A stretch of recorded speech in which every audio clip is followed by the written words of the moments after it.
this is the second part to my first video, and what I was trying to say at the end of it was that I have my own personal channel, and if you search Reese Ramirez, or if you search Vanity's Angel, capital V and then capital A for Angel, then you'll go ahead and find my channel.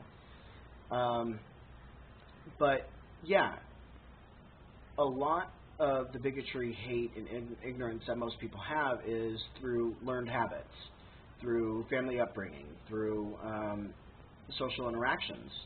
You know, luckily enough, we're in 2014, and even through 2013, you know, we were starting to see some changes where people were actively saying, you know, calling something gay was not an appropriate term. And bringing more awareness to what the actual definitions of these derogatory terms are. You know, like, one of the big things that I heard in Nashville was somebody saying, "Oh, that's so gay," you know, and you know, I would laugh about it. I would laugh about it with them, and I'll admit that. But then I would also correct them, saying that, well, unless you're calling that thing happy, or you know, calling it literally a homosexual, then no, you know, it's not gay, you know. And then I have been called a fag once, and I told them no, I'm not a cigarette, but I do smoke them. And I've been called a faggot, and I've told them flat out, look at me, do I look like a bundle of sticks to you? No, I'm 230 pounds. I'm far from a bundle of sticks. So, you know, people learn their vernacular through social interactions, through familial interactions, and through school, really. Because the reality is for 12 years of our life, that's where we are. We're in school, and we have our friends and our cliques and teachers and all of that. So, you know, we pick up things through there.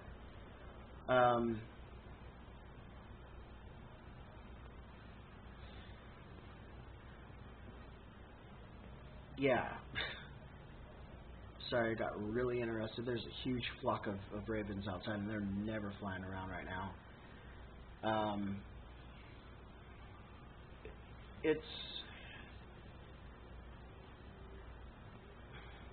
not going to say that every trans person or every gay person that's ever been attacked has been putting it in somebody's face. You know, Matthew Shepard, perfect example. He more or less was walking down the street. Somebody asked him if he knew where there was a gay bar. He told them where to go, and they ended up, you know, putting him in a truck and taking him out to a country road somewhere, beating the shit out of him, tied him to a fence. And actually there's a song about that through Melissa Etheridge called Scarecrow, and it's actually a really good, powerful song. Brendan Tina, he wasn't putting it in people's faces that he was trans either. The movie Boys Don't Cry, I think, depicts a lot of the struggles that most trans people go through as far as not wanting to admit their, you know, their birth start, which can leave a lot of people to feel deceived. And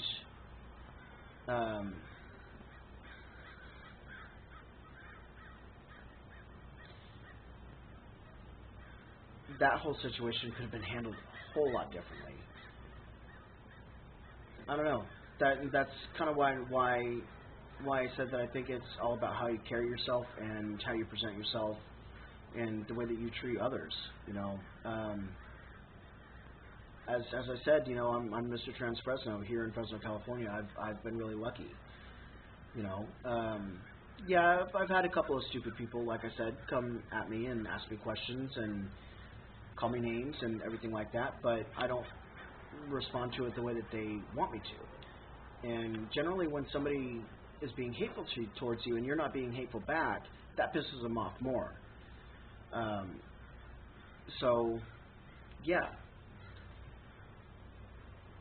Um, Michigan, like I said, everybody knew everybody, and nobody had any problems with me. Um, some of my best friends were rednecks, both there and in Tennessee. Here, like I said, I've had some name calling, and that's about it. Portland, Oregon, never had any problems. Never had any problems at all. Um, I've been in one fight in my life, one fight, and that was recently, and I was defending somebody else, and they were being hateful towards my friend. Um,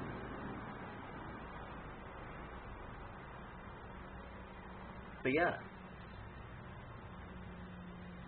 I think with things like the advent of Twitter and Tumblr and Facebook and MySpace and all that other stuff, that it's definitely been a breeding ground for a lot of people to feel justified to spread a whole bunch of hate through anonymity. But at the same time, it's also been a good platform for people like myself to go in and do positive things like with this channel.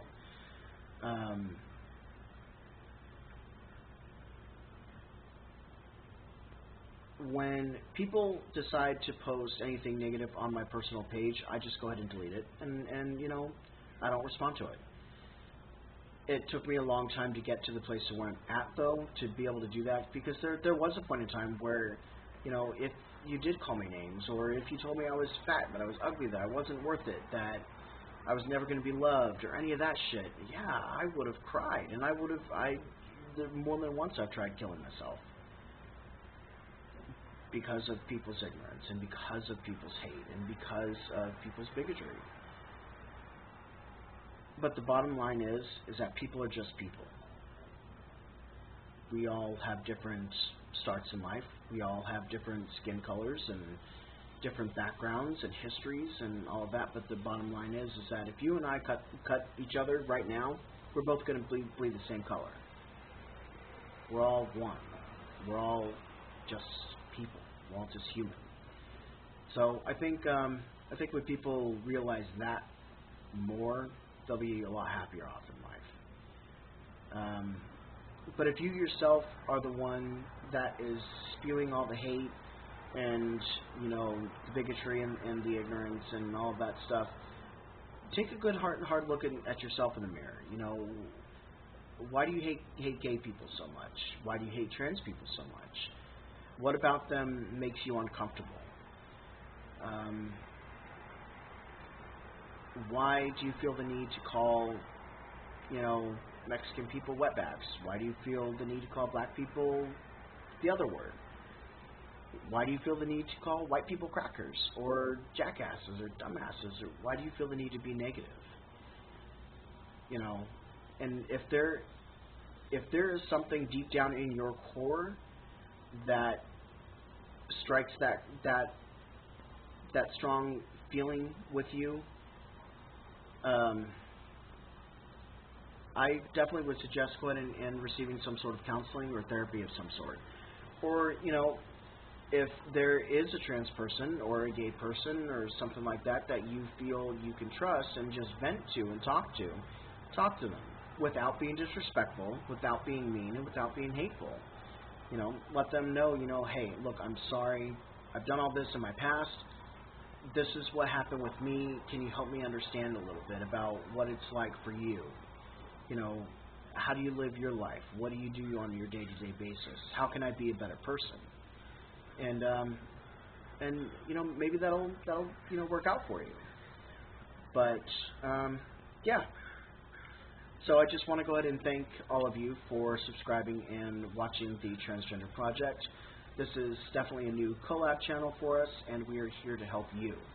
So if there are questions, comments, concerns, or anything like that, feel free to go ahead and leave them down in the comments, and we will get back to you as soon as possible. And this is your Monday guy. Have a great Monday, and be good to yourself, be good to everybody else, and catch you on the flip side. Peace.